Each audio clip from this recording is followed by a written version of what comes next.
కాకినాడ జిల్లా గొల్లపురంలో deputy CM Pawan Kalyan పర్యటిస్తున్నారు. వరద బాధితులను పవన్ కళ్యాణ్ పరామర్శిస్తున్నారు. ఇటీవల కురిసిన వర్షాలకు అతలాకుతలమైన ముంపు ప్రాంతాలు ఏవైతే ఉన్నాయో అక్కడ డిప్యూటీ సీఎం పవన్ కళ్యాణ్ పర్యటిస్తున్నారు. కాకినాడ జిల్లా గొల్లపురంలో ఆయన పర్యటిస్తున్నారు.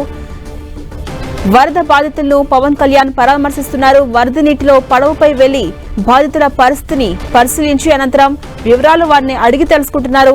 కాలనీలో వరద బాధితులతో మాట్లాడి వాళ్ళ కష్టాలను అడిగి తెలుసుకుంటున్నారు పవన్ కళ్యాణ్. కాలనీ వాసులకు శాశ్వత పరిష్కారం చేస్తామని ఈ నేపథ్యంలో హామీ ఇచ్చారు డిప్యూటీ సీఎం.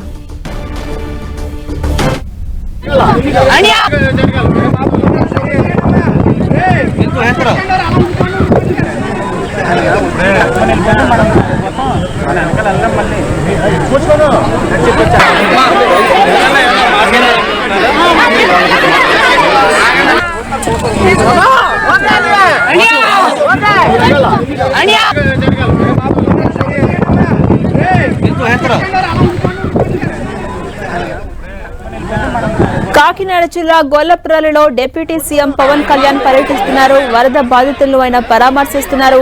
వరద నీటిలో పడవపై వెళ్లి బాధితుల పరిస్థితిని పరిశీలించారు పవన్ కళ్యాణ్. కాలనీలో వరద బాధితులతో మాట్లాడి వాళ్ళ కష్ట సుఖాలను అడిగి తెలుసుకున్నారు. ఈ నేపథ్యంలో పవన్ కళ్యాణ్ ఆ కాలనీ వాసులకు హామీ ఇచ్చారు.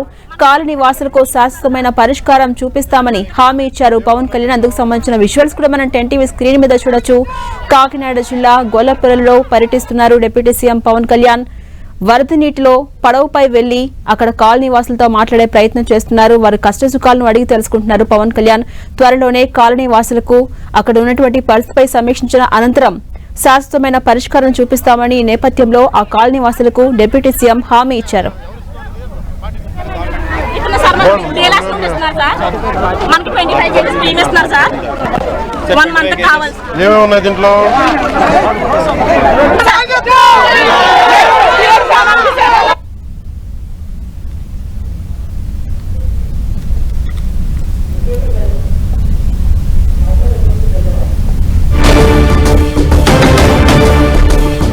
ఇటీవల కురిసిన వర్షాలకు అనేక గ్రామాలు నీట మునిగాయి. అనేక ఎకరాల్లో పంట నీట మునిగిన సందర్భం మనం చూస్తాం. అయితే ఇప్పటి వరకు సీఎం చంద్రబాబు వరద ముంపు ప్రాంతాల్లో పర్యటించారు.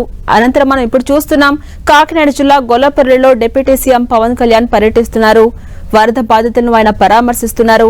వరద నీటిలో పడవపై వెళ్లి బాధితుల పరిస్థితిని పర్యవేక్షిస్తున్నారు. ఆయన అక్కడ బాధితుల కష్ట సుఖాలను అడిగి తెలుసుకుంటున్నారు. ప్రభుత్వం ఇస్తున్నటువంటి సహాయక చర్యలు ఎంతవరకు అందుతున్నాయి, ఎలాంటి కష్టాలు వాళ్ళు పడుతున్నారనే దానికి సంబంధించి ఆయన అక్కడ కాలనీ వాసులను అడిగి తెలుసుకున్నారు. ఇక ఇదే అంశంపై మరింత సమాచారం మా ప్రతినిధి సతీష్ అందిస్తారు. సతీష్. ఝాన్సీ రాణి, ఆంధ్రప్రదేశ్ డిప్యూటీ సీఎం పవన్ కళ్యాణ్ ఈ రోజు కాకినాడ జిల్లాలో పర్యటిస్తున్నారు. అయితే పిఠాపురం నియోజకవర్గం గొల్లప్రోలు మండలం గొల్లప్రోలులో జగనన్న కాలనీ వాసు గత వారం రోజుల నుంచి కూడా ముంపు ప్రాంతంలో అయితే ఉన్నారు. ఆ ప్రాంతాన్ని సందర్శించేందుకు పవన్ కళ్యాణ్ అయితే వెళ్లారు. అయితే నాటుపడవ మీద వరద ప్రభావిత ప్రాంతాల్లో పర్యటించి వరద బాధితులను స్వయంగా అడిగి తెలుసుకున్నారు. అసలు సమస్యలు ఏంటి, ఇబ్బందులు ఏంటి అని అడిగి తెలుసుకున్న పరిస్థితి అయితే నెలకొందని చెప్పొచ్చు. అడుగడుగున మహిళలు అయితే మాత్రం వారు పడుతున్న కష్టాన్ని ఏ విధంగా ఉంది అనే విషయాన్ని అయితే పూర్తిగా పవన్ కళ్యాణ్ కూడా వివరించారని చెప్పొచ్చు. అయితే డ్రైనేజీ సమస్య ప్రధాన సమస్యగా త్రాగునీరు, డ్రైనేజ్ తో పాటు ఒక బ్రిడ్జి కావాలని కూడా పవన్ కళ్యాణ్ కి అయితే మాత్రం చెప్పినట్లు తెలుస్తుంది. దానికి సంబంధించి ప్రతి సమస్యని కూడా తెలుసుకుని దానికి సంబంధించి రాసుకుని దానికి శాశ్వత పరిష్కార దిశగా అడుగులు వేస్తానని చెప్పి ఆ మహిళలకు కూడా పవన్ కళ్యాణ్ అయితే మాత్రం ఒక హామీ కూడా ఇచ్చినట్లయితే తెలుస్తుంది. అయితే మరి కాసేపట్లో ఉమ్మడి తూర్పుగోదావరి జిల్లా వ్యాప్తంగా జరుగుతున్న వరద ప్రభావిత పరిస్థితులపై అధికారులందరితోటి కూడా కాకినాడ కలెక్టర్ కార్యాలయంలో సమీక్షా సమావేశం నిర్వహించిన అనంతరం మీడియాతో కూడా పవన్ కళ్యాణ్ మాట్లాడతారని కూడా చెప్పవచ్చు. ఏదేమైనప్పటికీ కూడా ఉమ్మడి తూర్పుగోదావరి జిల్లాలో వరద ప్రభావిత ప్రాంతాలు ఏ ప్రాంతాలు ఉన్నాయి, దానికి సంబంధించి ఎటువంటి సహాయ చర్యలు అందించాలి, ముందస్తు జాగ్రత్త చర్యలు ఏంటి అనే అంశంపై ఇటు అధికారులందరితో కూడా సమీక్షా సమావేశం అయితే మాత్రం మరి కాసేపట్లో నిర్వహించనున్నారని కూడా మనం చెప్పుకోవచ్చు. ఝాన్సీ రాణి. అంటే సతీష్, ప్రభుత్వం ఇప్పటి వరకు అందిస్తున్న సహాయ కార్యక్రమాలు గొల్లపురంలో అందుతున్నాయా?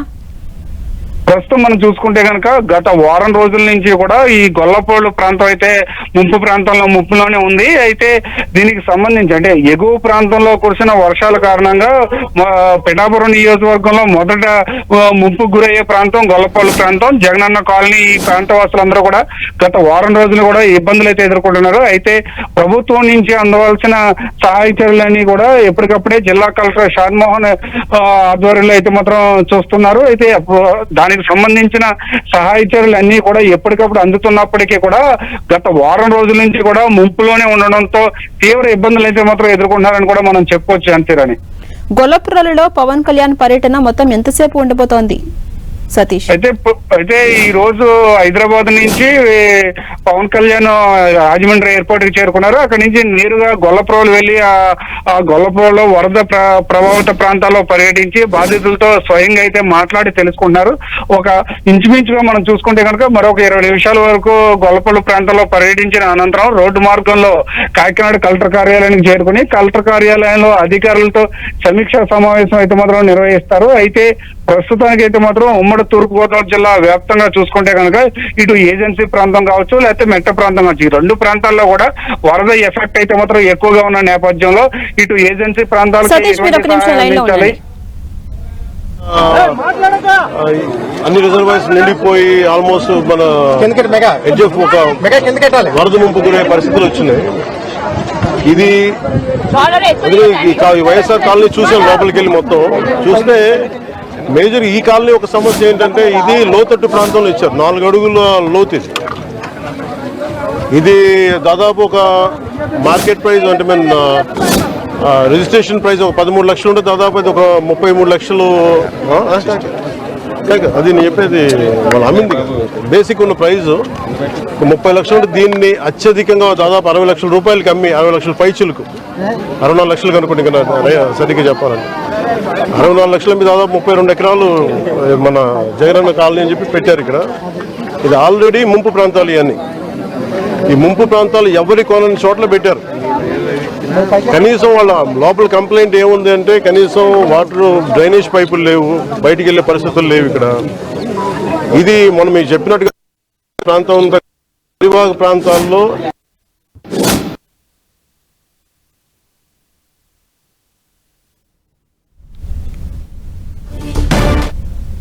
ఆక్రమణలో గురై ఇదంతా పరిస్థితి. అలాగే దీనికి సంబంధించి పొలాల గట్ల మీద దాదాపు ఇది ఎవరు చెప్తా ఉన్నారు నాకు 2 లారీల ఏరియా రోడ్ ఇది ఎన్క్రోచ్మెంట్ జరిగి దాదాపు మొక్కలు వేసేసారు. అది కూడా కొంచెం క్లియర్ చేసి ఇబ్బంది ఉండదు అనేది చెప్తా ఉన్నారు. మేజర్ ఏంటంటే ఇక్కడ ఒక కల్వర్ట్ కావాలి, బ్రిడ్జ్ కావాలి. ఆ బ్రిడ్జ్ ఒకటి వేస్తానని చెప్పి మాట ఇచ్చాను. ఈ వరదలు తగ్గగానే దీన్ని వాటర్ ఫుటింగ్లో చేయించాలని చెప్పి కలెక్టర్ షణ్మోహన్ గారు కూడా మాట్లాడుకుంటా ఉన్నాం. ఇదేంటంటే ఇది మనం ముందున్న ఇదేంటంటే ఇప్పుడు ఎవరు చేశారు, ఏం చేశారు, ఇది అది మేము పొలిటికల్గా అది మేము మాట్లాడుకుని మీకు తెలియజేస్తాం. కానీ ప్రస్తుతం ఇక్కడికి వచ్చింది ఎంత ప్రిపరేషన్ ఉంది. ఇన్ఫ్యాక్ట్ వరదలు మనకి ముంపు గురైతే ఇప్పుడు దాకా పొలాల వరకే ముంపు గురైనాయి.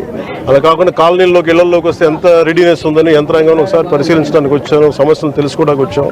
ఇవన్నీ ఒకసారి వరద ముంపు తగ్గగానే ఒకసారి వీటికి సమస్యలు పరిష్కార దిశగా వీటికి శాశ్వత పరిష్కారాల దిశగా అడుగులేస్తాం. సార్ ఇప్పుడు ఏలేరు అనేది వరదాయిని మెట్ట ప్రాంతానికి ఉమ్మడి తూర్పుగోదావరి జిల్లాలో ఇవాళ దుఃఖదాయినిగా మారింది. మొత్తం మునిగిపోతున్న పరిస్థితి. గత 5 ఏళ్లలో కనీసం పూడికి కానీ ఏ పని చేసిన పరిస్థితి. ఇప్పుడు మీరు దాని ఆధునికీకరణ కూడా మీరు అంటే అసలు నేను అనేది ముందు ఆధునీకరణ అనేది ముందు పక్కన పెట్టండి. గత 5 సంవత్సరాల కాలంలో వీళ్ళు కాలువలు పొడికలు తీయాల నిజం ఏం చేసేటి వేసి వీళ్ళ అంటే ఇదంతా ఇప్పుడు ఎందుకంటే ఇప్పుడు రెటారిక్ గానీ లేదా వైసీపీని తిట్టడానికి వేదిక చేసుకోలేదు. దీని గురించి ప్రత్యేకించి వాళ్ళు అన్న ప్రతి మాటకి వాళ్ళు చేసిన ప్రతి పనికి సాక్ష్యాధారాలతో సహా వాళ్ళు ఏం చేశారు, వాళ్ళు ఏ స్థాయిలో పెట్టారు అనేది మీకు చాలా కూలంకషంగా మీకు వివరిస్తాను.